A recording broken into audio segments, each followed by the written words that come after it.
मैदान सुव्यवस्था फक्त आम्हाला.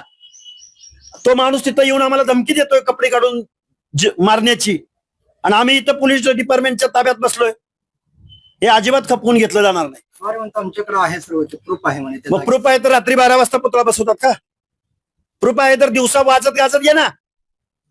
छत्रपती शिवाजी महाराजांसाठी आम्ही जीवाची कुर्बानी केली.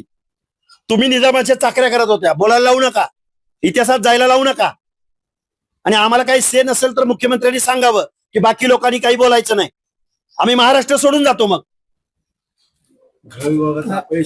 प्रश्नच नाही. घटना घडल्यानंतर जाळपोळ चालू झाल्यानंतर अरे जिल्हाधिकाऱ्यांची गाडी उलटी करून टाकली जाते. काय म्हणायचं आम्ही? आमदार अभिजित पाटलांशी फोनवरून तुमचं संभाषण झालं, व्हिडिओ कॉलिंग तुम्ही केलं होतं, आणि काय नेमकं त्यांची भूमिका काय, तुम्ही सहमत? आमदार अभिजित पाटलांची जी प्रवृत्ती आहे, जी भूमिका आहे, ती या आरोपींना खतपाणी घालणारी आहे. अभिजित पाटलांना तुम्ही प्रतिनिधी आहात, आमदार आहात, तुमच्या मतदारसंघातली सगळी जनता तुम्हाला प्रमाण असते.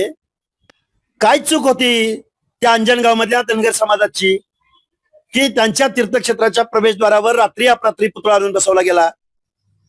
आम्ही कधी तुमच्या आद्यात मध्यात आम्ही कधी कुणाला काय बोललो, वाईट बोललो, वंगाळ बोललो? तिथली 70% लोक धोतरधारी आहेत, मेंढपाळ आहेत, शेतकरी आहेत. नुसता वर्दीतला माणूस बघितला तर माणसं पळून जाणारी माणसं आहेत. तुम्हाला त्यांच्यावर दहशत निर्माण करायची आहे का? आणि आमदार म्हणून कर्तव्य नाही का तिथं येऊन उभं राहून परिस्थिती हाताळायची? यांची सगळी फूस आहे. अंजनगावला तुम्ही जाणार ठाम आहात? जाणार आम्ही कुठल्याही परिस्थितीमध्ये. तिथं लोक उन्हात बसलेले आहेत. तिथल्या जर एखाद्या माणसाला कुणाला सनस्ट्रोक आला, उष्माघातात झटका आला, उन्हामध्ये बसलेली माणसं आहेत, तर याला जबाबदार शासन असेल. हाके सर, तुमच्या समन्वयाची भूमिका खूप महत्वाची, डिपार्टमेंट त्यांची भूमिका बजावत आहे चांगल्या पद्धतीने, म्हणजे असंही दिसतंय आम्हा मीडियाला. तुमचं आवाहन तिथल्या लोकांना काय आहे? या क्षणी तुम्ही तिथल्या लोकांना काय आवाहन करा? तुम्ही जाणार तर आहात, पण या क्षणी तुमचं आवाहन काय? तिथली लोक दहशतीखाली आहेत, आणि ही दहशत कमी करायची असेल तर आम्हाला त्या लोकांना भेटलं पाहिजे.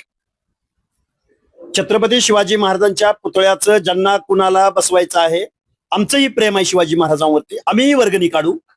कोण आवारे किंवा कोण तिथलं माणूस आहे त्याची 2 एकर जमीन शासनाने अक्वायर करावी, तिथं शिवसृष्टी उभी करावी. धनगर समाज पुतळ्यासाठी लागणारा सर्व खर्च करेल.